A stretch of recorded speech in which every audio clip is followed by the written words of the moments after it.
Hello students, let us start with third type of reaction, that is displacement reaction. Displacement reaction means whenever highly reactive element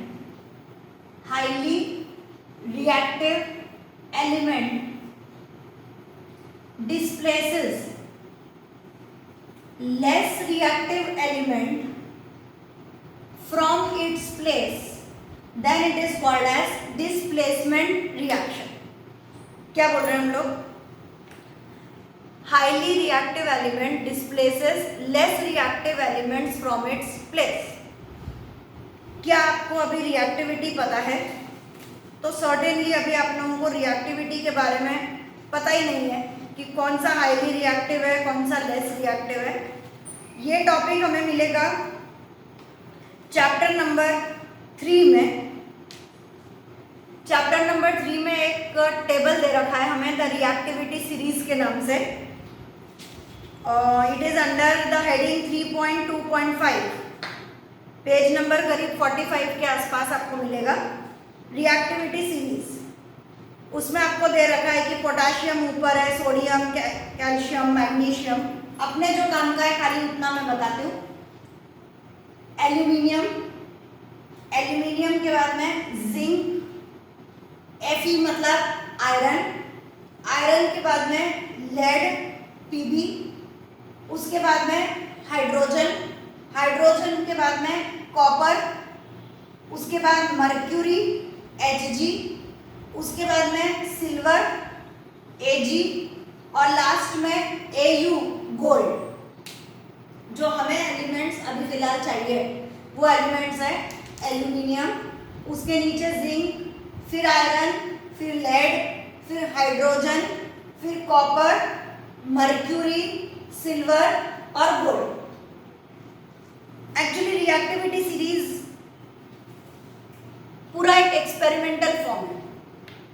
अब वो experimental form कैसा है, क्या है, मैं थोड़ा सा बता देती हूँ. सिलेबस से बाहर की बात है. हमारे पास में यहाँ पे स्टैंडर्ड हाइड्रोजन इलेक्ट्रोड, शी करके हम बोलते हैं, स्टैंडर्ड हाइड्रोजन इलेक्ट्रोड लिया और उसके साथ में हमने एक और इलेक्ट्रोड लिया. अभी इलेक्ट्रोड क्या होता है ये भी पता नहीं चलेगा, ठीक है, इसलिए अभी छोड़िए. खाली एक बता देती हूँ कि यहाँ पे हाइड्रोजन है और यहाँ पर एक कोई भी एलिमेंट है, एल्यूमिनियम है, जिंक है, ठीक है, और इसको हम लोगों ने यहाँ पर बैटरी से कनेक्ट कर रखा है. अब जब ये बैटरी से कनेक्ट होता है तो इसमें इलेक्ट्रॉन्स का मूवमेंट चालू होता है from one electrode to the solution and from solution to the other electrode. एक से यहाँ अंदर आएगा और यहाँ से दूसरे के ऊपर जाएगा. ये पूरा एक प्रोसेस है, हम थर्ड चैप्टर के अंदर पढ़ते हैं. ये जब सब कुछ चलता रहेगा, ये केमिकल रिएक्शन है, जब चलेगी तो हमारे पास गैल्वेनोमीटर एक इंस्ट्रूमेंट होता है जिसमें हम लोग पोटेंशियल डिफरेंस और करंट को मेजर करते हैं. एक ऐसा मीटर, जैसे अपने 2 व्हीलर 4 व्हीलर में आगे मीटर लगा हुआ होता है जो हमारी स्पीड बताता है ना. अपन स्पीड बढ़ाते हैं तो वो भी आगे की तरफ बढ़ता है. ऐसा एक मीटर होता है जिसे बोलते हैं गैल्वेनोमीटर. वो पोटेंशियल डिफरेंस और करंट को मेजर करने का काम करता है. नॉर्मली उसका काम होता है पोटेंशियल डिफरेंस को मेजर करना.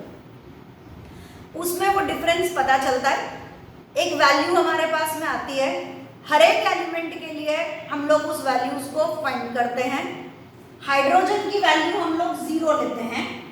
जो भी चीज ऊपर आ रही है 1.2, 0.56, 0.32, ऐसे जो भी वैल्यूज आती जा रही है उनको हम इंक्रीजिंग ऑर्डर में यहाँ पे करते जाएंगे. जिनका पोटेंशियल हाइड्रोजन से कम आ रहा है उन सबके पोटेंशियल को नीचे की तरफ अरेंज करते जाएंगे. ऐसे जितने भी एलिमेंट्स हमारे पास पीरियोडिक टेबल में हैं उन सबको हमने इस पूरे रिएक्टिविटी सीरीज में अरेंज कर रखा है. खाली इतना पता चलेगा. एक रिएक्टिविटी सीरीज होती है, एक्सपेरिमेंट करके हम सबके पोटेंशियल की वैल्यू ढूंढते हैं. उन पोटेंशियल की वैल्यूज को डेटा के फॉर्म में लिखा जाता है. पूरा एक चार्ट बनाया जाता है. इस चार्ट को बोला जाता है रिएक्टिविटी सीरीज. यहाँ तक पता चलता है। इस रिएक्टिविटी सीरीज में जो भी एलिमेंट ऊपर है वो नीचे वाले को अपनी जगह से डिस्प्लेस कर सकता है। आज सपोज करिए कि यहाँ पर आप लोग सारे के सारे बैठे हुए हैं, अभी है नहीं, बड़ा गंदा लगता है ये देखकर, सच में पढ़ाने में मजा नहीं आता। आप सब लोग यहाँ पर सामने मेरे प्रेजेंट है। आप लोगों की नॉर्मली क्लास में जगह फिक्स है, आप लोगों को भी मालूम है कि आप आते हो, आप उस जगह पर बैठ जाते हो, है ना। एक दिन अभी नाम लेके पढ़ाऊंगी तो अच्छा नहीं लगेगा क्योंकि वीडियो बन रहा है, क्योंकि मैंने तो इमेजिन भी कर लिया कि एक दिन किसने किसकी जगह ऑक्यूपाई कर ली, ऐसा मुझे इमेजिन भी हो गया कि एक लड़के ने दूसरे जगह ऑक्यूपाई कर ली। वो दूसरा वाला आया, ओए तू मेरी जगह क्यों बैठा हुआ है, चल हट। उसने उसे हटा दिया। पहले वो हट गया क्योंकि वो कैसा था, वीक, और जिसने जोर से बोला वो कैसा था, strong. Highly reactive element displaces less reactive element from its place. This is called as displacement. उसको हटा देना और उसकी जगह खुद बैठ जाना, इस रिएक्शन को हम लोग नाम देते हैं डिस्प्लेसमेंट रिएक्शन। पूरी रामायण रिएक्टिविटी सीरीज की क्यों पढ़ाई, आपको कैसे पता चलेगा कि कौन किसे डिस्प्लेस करेगा? उसके लिए आपको ये ऑर्डर लर्न करना है। इतने एलिमेंट्स हमारे बार बार सामने आएंगे, ये कॉमन एलिमेंट्स है। तो एल्यूमिनियम इन सबको अपनी जगह से डिस्प्लेस कर सकता है, जिंक इन सबको कर सकता है बट एल्यूमिनियम को नहीं, आयरन इन सबको कर सकता है बट ऊपर वालों को नहीं, लेड इन सबको कर सकता है ऊपर वालों को नहीं। अब अपन रिएक्शन देखते हैं कि हम क्या बात कर रहे हैं।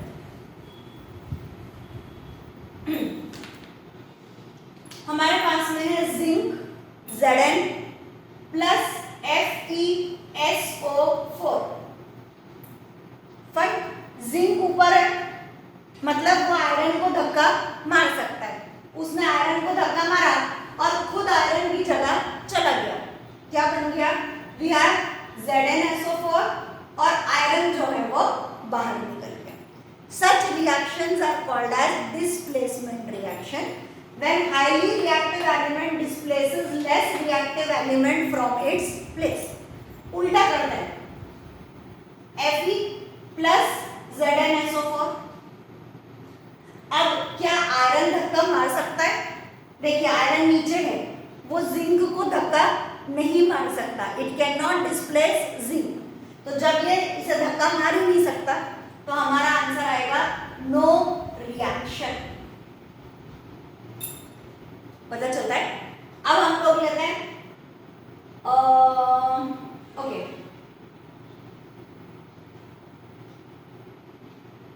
Zn प्लस CuSO4 क्या होगा, जिंक ऊपर है, Cu नीचे। ये Cu देखो ना, जिसको धक्का मारना है उसको देखो, जिंक को इसे धक्का मारना है तो क्या जिंक कॉपर को डिस्प्लेस कर सकता है? जिंक ऊपर है, कॉपर नीचे है, yes it can displace. Answer आएगा ZnSO4 प्लस Cu। अब लेते हैं Cu प्लस H2SO4। क्या होगा, Cu हाइड्रोजन को धक्का मार सकता है? Cu हाइड्रोजन को धक्का मार सकता है? नहीं, Cu नीचे है, हाइड्रोजन ऊपर है, क्या आंसर आएगा, नो रिएक्शन।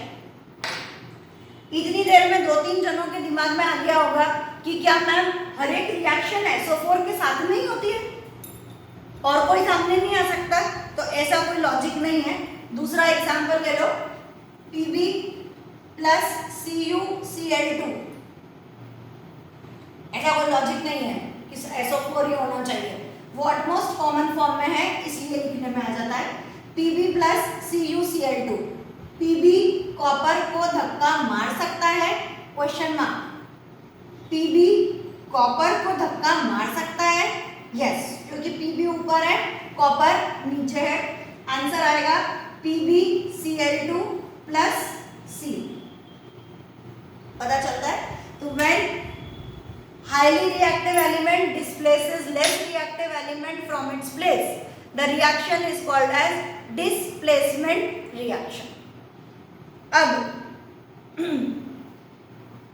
कलर लिखना है हमें, ओके वो मैंने लिया ही नहीं है, ये वाले सब हो जाएं, फिर एक कलर वाला लेते हैं।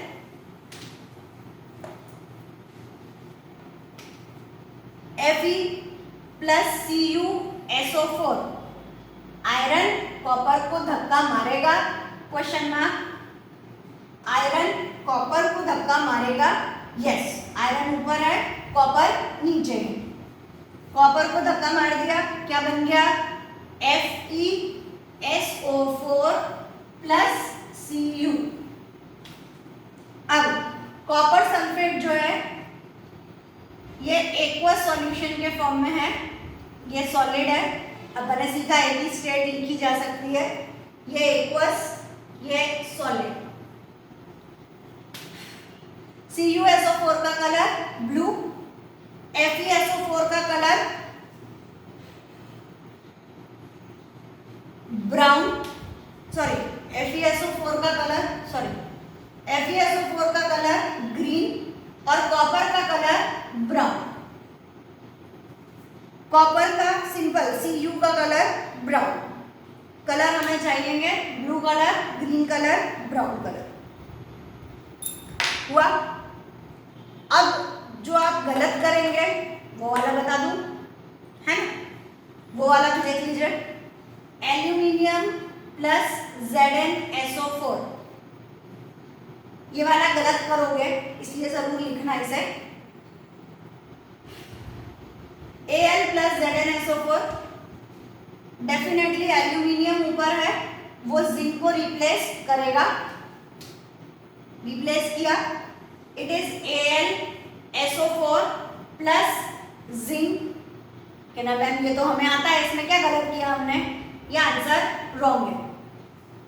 अब क्यों रॉन्ग है वो समझिए, क्योंकि एल्यूमिनियम की वैलेंसी होती है 3 और SO4 की वैलेंसी होती है 2। तो जब आप AlSO4 साथ में लेने जा रहे हैं तो क्रॉस मल्टीप्लाई करेंगे, it is Al2 SO4 is whole thrice. तो अब हमारे पास आंसर आया कि aluminium plus ZnSO4 gives Al2SO4 whole thrice plus Zn। इसे बैलेंस करने के लिए Al2, तो यहाँ 2Al, SO4 3 बार तो 3, अब 3 Zn भी हो गया, यहाँ पे पता चलेगा। एक्चुअली इन सब में क्यों नहीं करना पड़ा, क्योंकि इन सब की वैलेंसी 2 2 2 2 है, आयरन 2, Cu2, SO4 2, लेड भी 2, कॉपर भी 2, ये सब में आपको नहीं करना पड़ा, इसलिए पता नहीं चला। एल्यूमिनियम 3 है, उसके बाद आपको सारे यहाँ तक, कहाँ तक? लेड तक 2 मिलेंगे, हाइड्रोजन 1 हो जाएगा, इसीलिए H2SO4 लिखते हैं। देखो HSO4, H का 1 और SO4 का 2, इट इज H2SO4। इतना कॉमन है कि कभी अपन ने सोचा ही नहीं। हाँ क्या है? बोले H2SO4। क्यों है H2? क्योंकि SO4 की वैलेंसी 2 है, क्रॉस मल्टीप्लाई करिए तो ये वाला एल्यूमिनियम इज +3, ये वाले सारे +2, hydrogen +1, copper +2, mercury silver gold +1। इसके अकॉर्डिंगली अपना आंसर देखना कि यहाँ पे 2, 3, 2 जो भी लेना है वो इसके अकॉर्डिंगली आएगा। ये वाले सारे कॉमन हैं, इसलिए आपको पता नहीं चला कि क्या चेंज हमने करा। एल्यूमिनियम अलग वैलेंसी के साथ है, इसलिए मैंने आपको बता दिया। चलिए नेक्स्ट 4th नंबर पे चलते हैं। 4th is double displacement reaction. 4th is double displacement reaction. इसकी डेफिनेशन, प्रॉपर डेफिनेशन क्या है?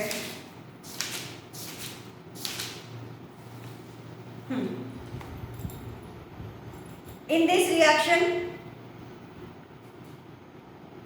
reaction, two compounds react by an exchange of ions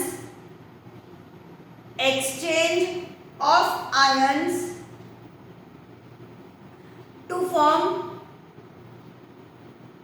two new compounds, TWO, two new compounds, full stop। इसी में एक और definition पहले लिख लो फिर समझाते हूँ। नेक्स्ट इसी में सब हेडिंग लिखिए, प्रेसिपिटेशन रिएक्शन। वो उस दिन बेरियम के बारे में पढ़ाया था, तो आपको बोला था पीपीटी, तो पीपीटी के बारे में हम लिख रहे हैं precipitation reaction.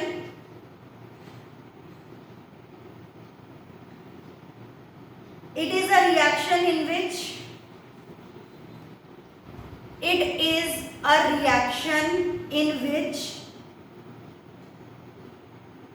an insoluble solid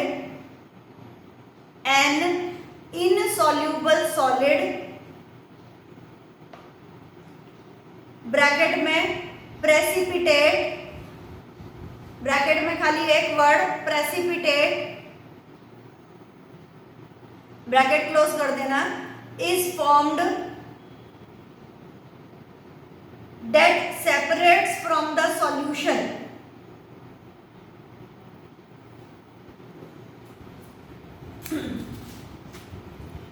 चलिए डबल डिस्प्लेसमेंट। अब डबल डिस्प्लेसमेंट कब होगा? when there is exchange of ions, मतलब एक जन ने बोला मैं तेरी जगह ले लेता हूँ, दूसरे ने बोला ओके मैं तेरी जगह ले लेता हूँ।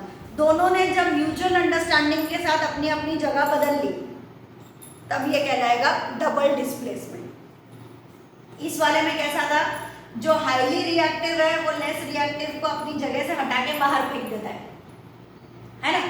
डबल डिस्प्लेसमेंट में ऐसा नहीं है, दोनों ने अपनी अपनी जगह को एक्सचेंज किया और दो नए कंपाउंड्स का फॉर्मेशन किया, उसे हम लोग नाम देंगे डबल डिस्प्लेसमेंट रिएक्शन। सबसे कॉमन एग्जांपल इसके अंदर आता है Na2SO4 sodium sulphate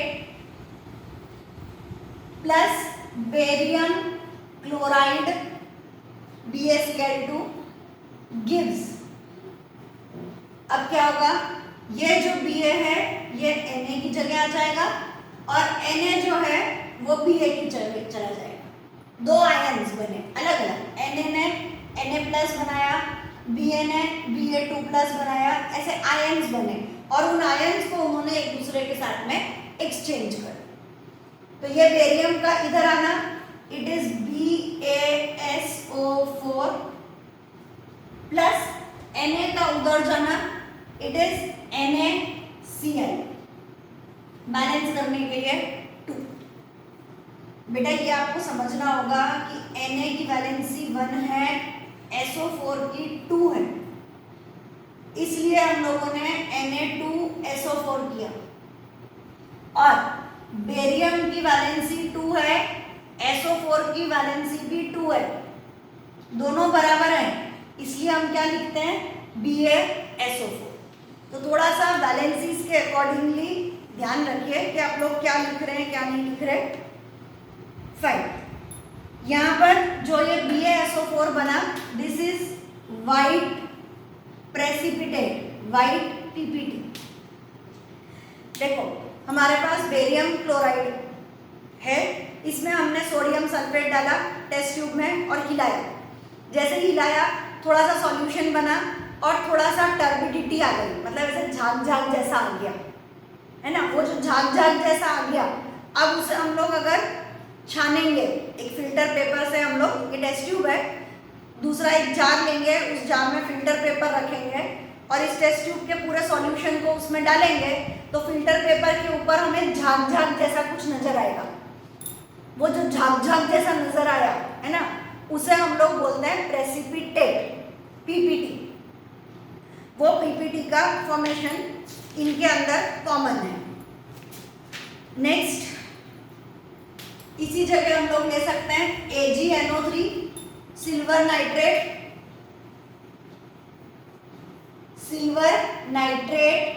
nitrate plus NaCl। जगह आगे आगे वालों की बदलना, हाँ, Na वाला इधर, Ag वाला इधर, ये Na इधर आएगा, it is NaNO3 plus Ag वाला उधर जाएगा, इट इज AgCl। अभी आपको लिखवाया था कि गोल्ड सिल्वर Ag, ये जो लाइन आपको लिखवाई थी रिएक्टिविटी सीरीज, उसमें बताया था कि सिल्वर और गोल्ड, मर्क्यूरी, इन सब की वैलेंसी कितनी लेनी है हमें, 1। तो Na की भी 1 और Ag की भी 1, तो कोई बात नहीं, Ag इधर आ गया, Na इधर आ गया, हमें कुछ आंसर में ज़्यादा चेंज ही नहीं करना पड़ा, सेम टू सेम आंसर। बस ये जो सिल्वर क्लोराइड बना है, this silver chloride will give white PPT, it is white precipitate. ठीक है, तो ऐसे जो अलग अलग रिएक्शंस हमारे पास में रहती है, उनमें हमारे पास में पीपीटी बन जाता है। एक आप क्या ना व्हाइट पीपीटी बनता है, यही कंपलसरी है, आया ना दिमाग में? ऐसा कुछ कंपलसरी नहीं है, ले लो copper sulphate CuSO4 plus hydrogen sulphide,